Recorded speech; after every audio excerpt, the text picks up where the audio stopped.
Hi guys, how you doing? The state is a substitute husband for a woman. Men and women are married to the system. This system has taken on the role of protector and provider. In a traditional marriage, a man provides for and protects his wife by deterrence or punishment to those who harm her. Now the state executes this role with a certain precision without any sort of reciprocation from the woman. A woman is protected by laws in all spheres of her life, and all she has to contribute to the state is a vote. If she was married, she would have to provide sex and labor in exchange for the aforementioned protection and provision. One would think that this would deter women from marriage, as they would receive benefits even if they're not married. The truth is, they will reap benefits if they're not married, but there's another side to it. Now, men as a whole pay the majority of the taxes, and women as a whole gain the benefits of those taxes. This is evident from the 2016 budget that was presented in February. Women-only schemes have received 17,412 crore rupees from the state, and there are no men-only schemes. These funds will be used to further harm men by lobbying for and passing stronger laws that erode the rights and liberties of men. It is a vicious cycle perpetrated by the state and encouraged by the ignorant public. A question actually comes to mind. What is the best way to pass a law that protects women, and how do you put it forward to a man and a woman? Tell the man that this law will protect his sister, mother and wife. He will gladly see this law pass even if it harms him. On the other hand, tell the woman that this law will protect you at the expense of your husband, your brother and your father. She will almost always support this wholeheartedly. Anyway, to obtain the best possible benefits from the state, a woman has to be divorced and not unmarried. As a single unmarried woman, she receives affirmative action, reservations and protection. When a man and woman are wed, the man voluntarily distributes his earnings with his wife. If the man does not do so voluntarily, the law obligates him to take on such a task by threatening him with punishment if he does not do so.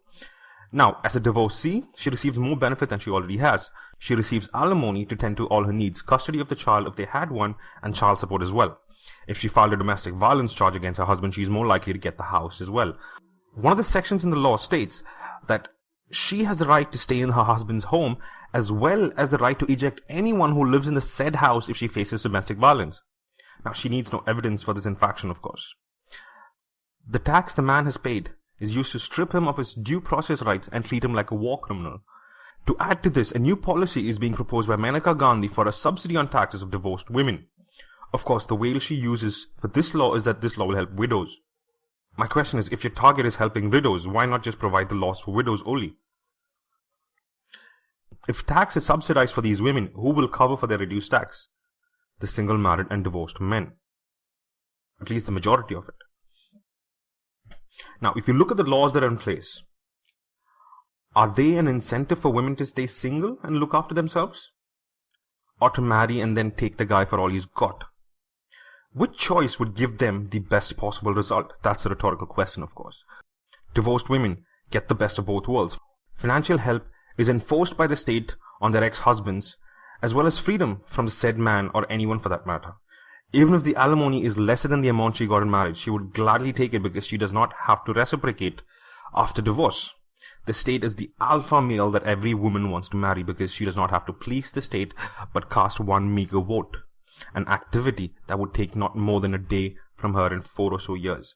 Now, she does this for a system whose benefits are myriad. It does not recognize that she can rape, be violent, and it also provides her all sorts of stay out of jail cards. The law is actually an incentive for divorce and not independence for women. A woman who is dependent on alimony or the state is not an independent woman. She is dependent.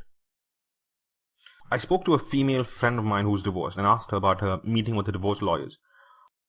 What she told me was that there were laws put in front of her like a menu at a restaurant. Laws that she could use to bankrupt the man for revenge, some kind of retribution. She told the lawyer that hers was a mutual divorce and she had no need for these laws. Now, the lawyer insisted on using the laws.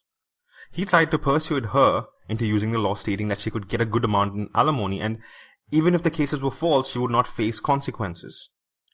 Now, fortunately, she did not use any of these laws. She is divorced now and looking after herself without alimony.